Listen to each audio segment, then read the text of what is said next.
Hi everyone, it's Pastor Penn Clark.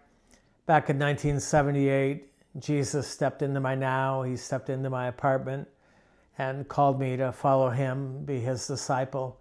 And he put me through a rigorous preparation and training time, gave me a vision of helping to start churches and train other leaders. And I had a vision of traveling all over the world. And it seemed impossible for me and knowing my background, but it was something I really felt was from the Lord. And with that came a tremendous download of revelation that I kept to myself, and I began filling up binders filled with notes of things that he showed me and scriptures that he opened to me, concepts that he gave to me.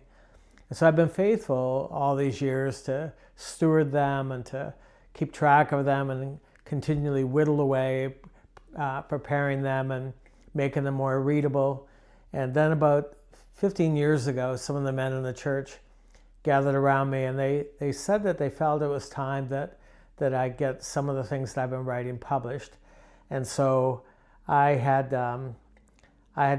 prayed for a printer, a relationship with a publisher, and prayed for a editor, people who could help me in the areas where I'm especially weak in.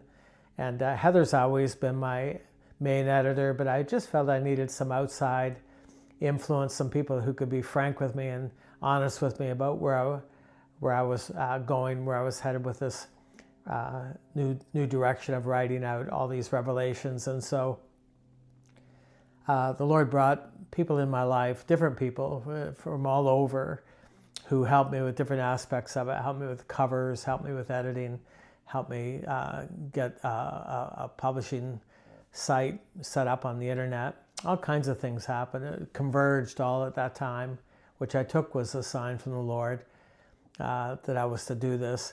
I met with a wonderful editor named Edie Morrow, and she and I sat down at a cafe, and I laid out about 50 books that I felt I was to write, with the titles and the direction of the book.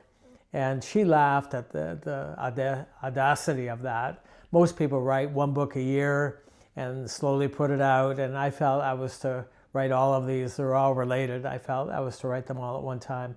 So I began that process. She joined me, and we partnered together for the next 13 years or so of just constant writing. And as you know, I haven't been releasing one book at a time. I've been writing 2 or 3 books at a time, and releasing them on our own website, our own bookstore. And so I have a wonderful relationship with a printer that helps me get these books in order, and graphic designer who helps lay them out as books. And so it's been a tremendous process. I feel I'm getting to the end of that assignment, and now I'm kind of rewriting and tweaking and improving upon what I've already written. But one of the books that I felt years ago that I was to write, and I just didn't have the grace to do it. And last year I was down in Chile, and my schedule was extremely light. I was staying in a beautiful home with a family who was looking after me, and I was speaking mostly in the evenings, so I had the daytimes free. There were not a lot of demands upon me. So I began to write, and I began to write the book that I've always wanted to write, especially for my grandkids and for the young people in my life, a book about missions where I could just sit down and write out some of the mission stories, short stories of things that I experienced, saw, tasted overseas.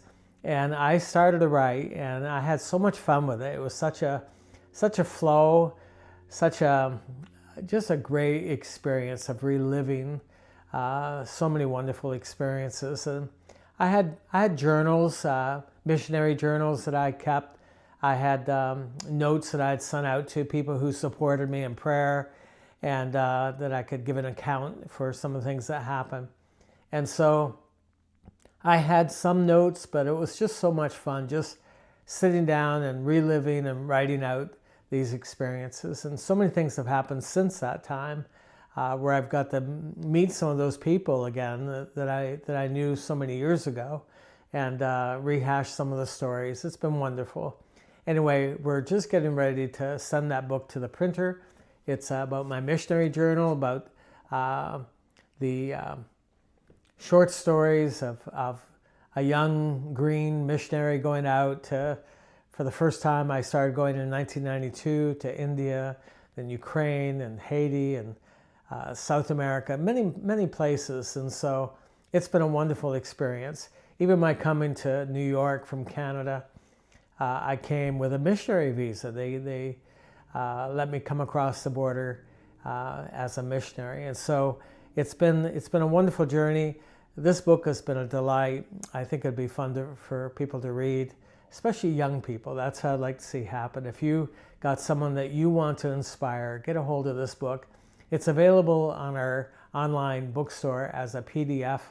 If you want to get a sample of it now and read it on your tablet or on your laptop, that would be fine. But the printed version will be coming out very soon, and so we'll try to get that to you.